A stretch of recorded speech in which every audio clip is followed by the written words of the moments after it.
Olá, bom dia, boa tarde, turmas. Oitavo ano A e B, um excelente dia. Oitavo ano C e D, uma tarde maravilhosa. Voltamos às nossas atividades, hoje com o percurso 15. Dê uma olhada na tela para a gente entender melhor. Percurso 15, os Estados Unidos, populações e megalópolis. Primeiro conteúdo, a distribuição da população no vasto território. 2, o espaço urbano, as megalópolis. 3, os Estados Unidos, a imigração. Então, esses serão os nossos temas estudados na aula de hoje, né? A distribuição da população. Sabemos que os Estados Unidos, como vocês já viram em mapas anteriores, é um vasto território. E aí a gente vai estudar, será que toda aquela massa territorial é ocupada em todos os seus mais de 50 estados, né, nos seus estados da federação? Então, veja bem, é o que nós vamos estudar a partir de agora, né? E aí a gente vai tirar algumas dúvidas, tá bom? Então, a nossa primeira parte será a distribuição da população no vasto território dos Estados Unidos. Olho na tela. 1. A distribuição da população no vasto território. Com mais de 324 milhões de habitantes, isso em 2017, cerca de 4,4% da população mundial, os Estados Unidos são o país mais populoso da América e o terceiro do mundo, superado apenas por China e Índia. Conforme se caminha em direção ao oeste e sudeste do país, as densidades demográficas diminuem, o que pode ser explicado pela prática da agricultura altamente mecanizada e da pecuária extensiva, ambas com menor emprego de mão de obra. Perceberam aí que tem um mapa ao lado, vou mostrar novamente, que os Estados Unidos, nesse vasto território, a gente percebe que a região litorânea, né, tanto da área do Pacífico como na área do Atlântico, e a região dos Grandes Lagos são os lugares onde tem a maior população. Enquanto que uma boa parte, ele já explica aí, devido, né, às grandes extensões de área na prática da agricultura mecanizada e na pecuária extensiva, ou seja, o gado de corte e leite, nessas regiões a ocupação humana é pouco. Por quê? Você sabe, quanto maior a mecanização dos bens de consumo, e no caso da agricultura, no caso da pecuária, quer dizer, usa-se máquina e mão de obra muito pouca. Então, com isso, não há como as pessoas irem procurar emprego e residir nessas regiões. Entendeu? Olho no mapa novamente, que a gente percebe aí. Veja bem, ó. Estados Unidos, densidade demográfica. Então, você percebe aí, ó, que na região do Pacífico, né, tem Seattle, Portland, São Francisco, tá aí Los Angeles, San Diego, nessa região. Enquanto na região do Atlântico, você olha Boston, Nova York, Filadélfia, né? Baltimore, né? Então, essas são as grandes cidades. E como também na região dos Grandes Lagos, como Detroit, por exemplo. E você olha aí no meio do mapa, nessa parte laranja e amarela, que praticamente não há população, ou seja, menos de 1 habitantes por quilômetro quadrado. Na área amarela, entre 1 e 10 habitantes por quilômetro quadrado.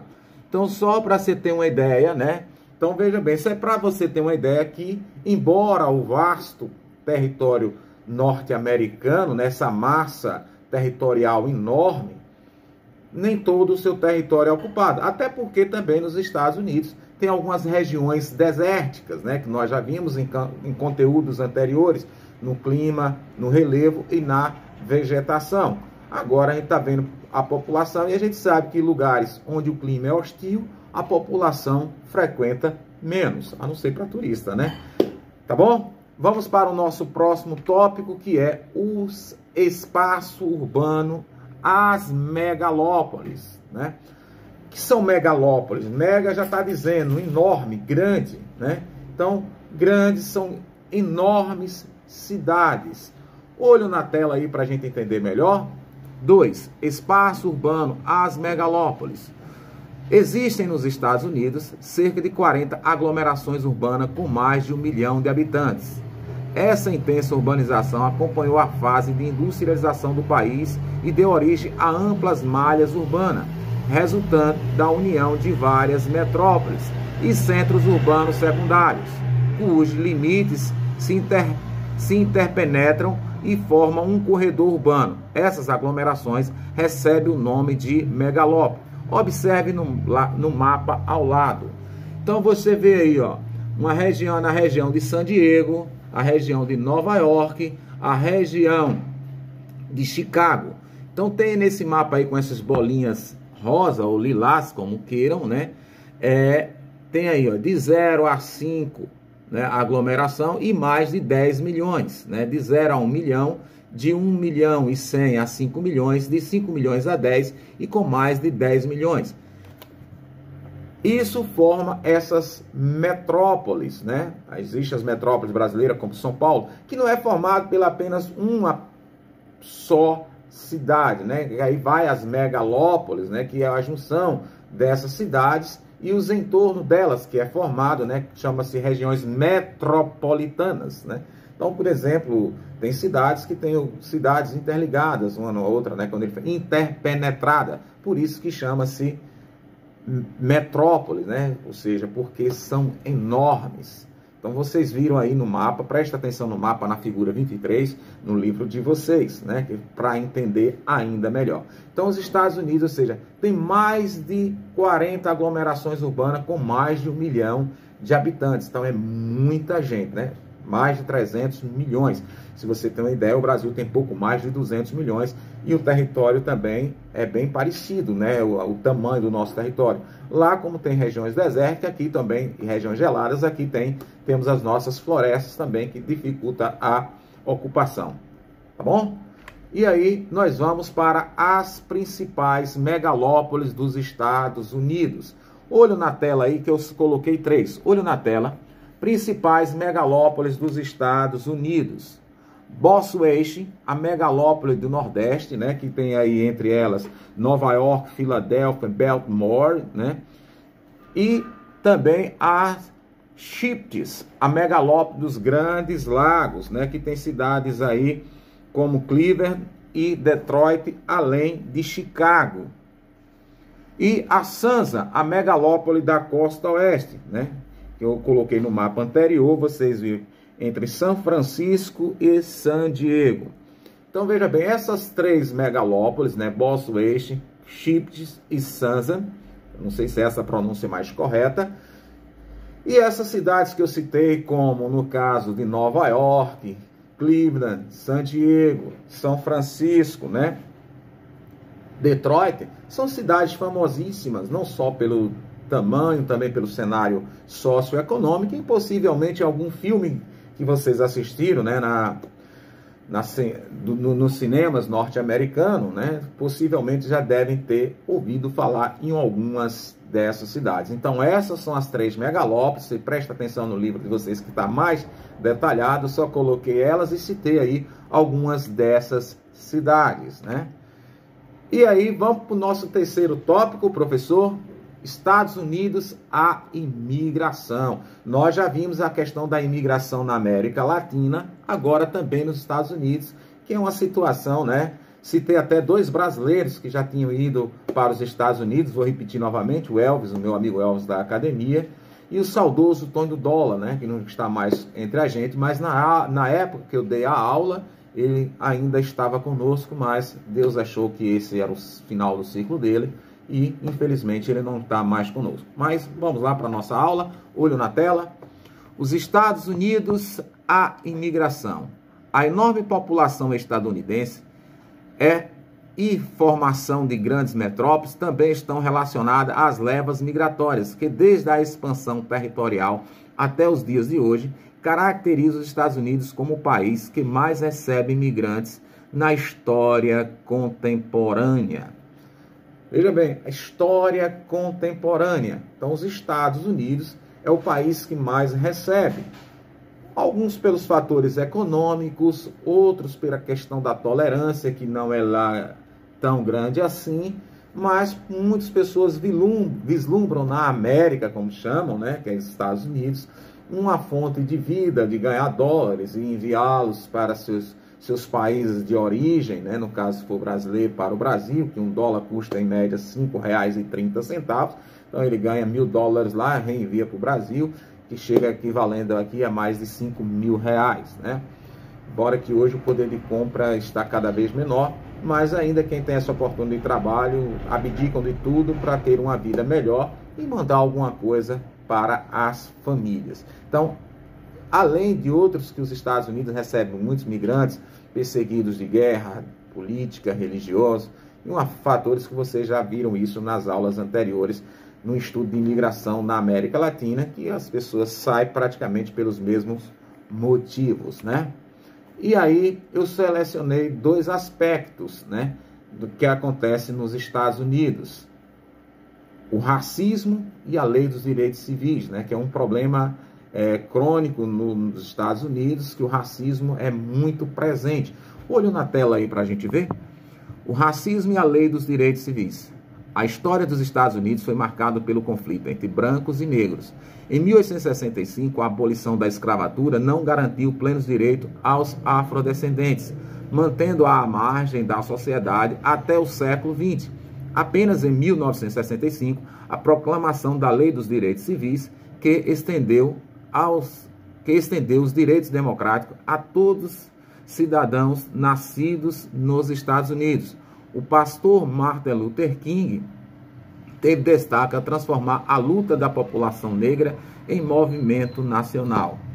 Então veja bem, essa lei, então os Estados Unidos sempre tiveram grandes problemas com esses conflitos entre negros e brancos, agora recentemente, né, antes um pouco da eleição do Trump, né, o caso do negro assassinado na frente de uma rede de supermercados, né, não sei se foi uma rede de supermercados, se foi no posto, mas que teve e que gerou uma grande repercussão. Coloquei aí na imagem o Martin Luther King e no fundo também a imagem do atentado do World Trade Center, né? Que isso mexe muito, né? Que os Estados Unidos recebem muito e às vezes acaba sendo também vítima desses radicais, que não vê os Estados Unidos como uma forma de ascensão social, mas como um vilão do mundo que quer destruir, através do capitalismo, todas as fontes sociais do mundo, né? Cada um com seu pleno direito de expressar seu pensamento. Mas essa questão do racismo nos Estados Unidos é muito grave, né?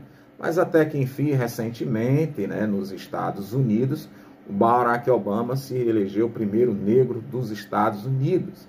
E também no esporte norte-americano, a gente vê vários, né, afrodescendentes se destacando em todas as modalidades do esporte. Não é isso? Vamos ver aqui um outro problema. A segregação, discriminação e pobreza. Olho na tela. Segregação, discriminação e pobreza.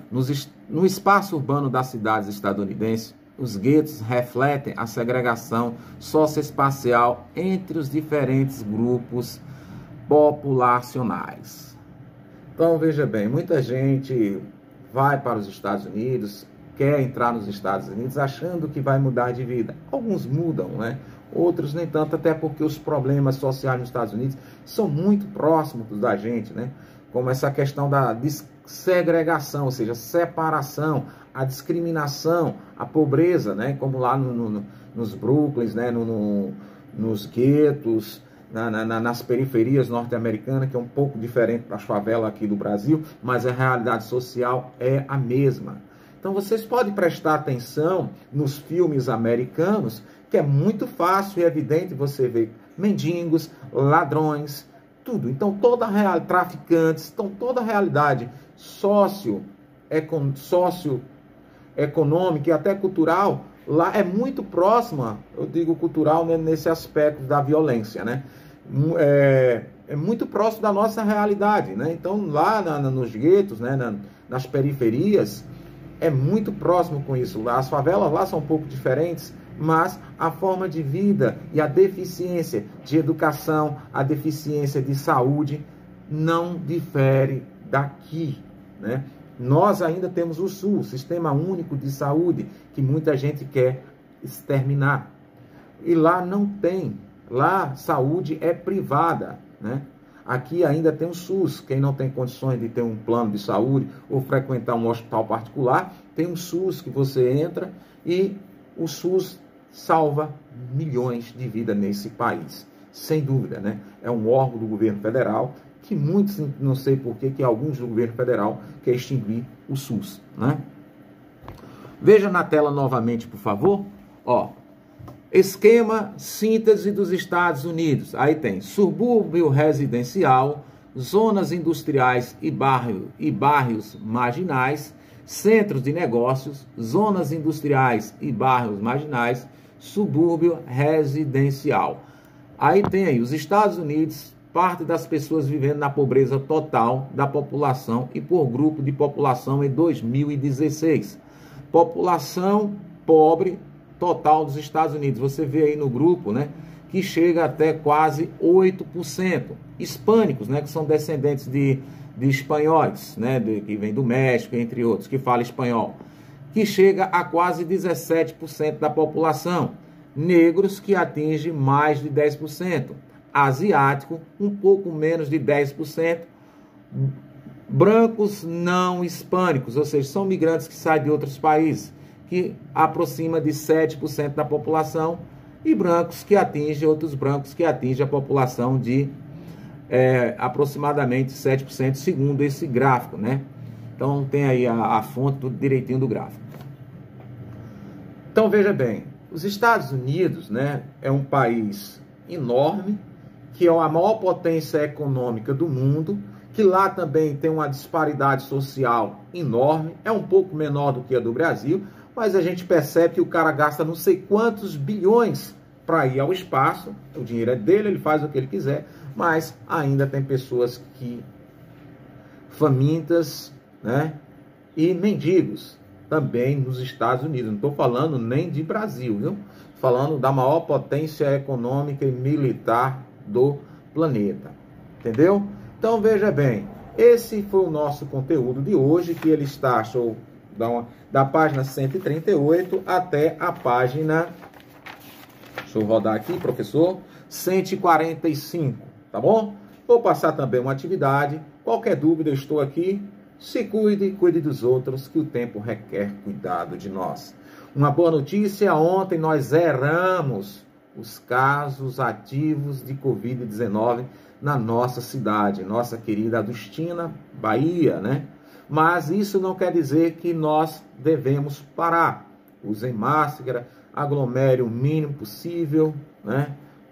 Mas estamos vencendo. O Brasil vai vencer e, se Deus quiser, vamos voltar a nos abraçar como antes. Bye, bye.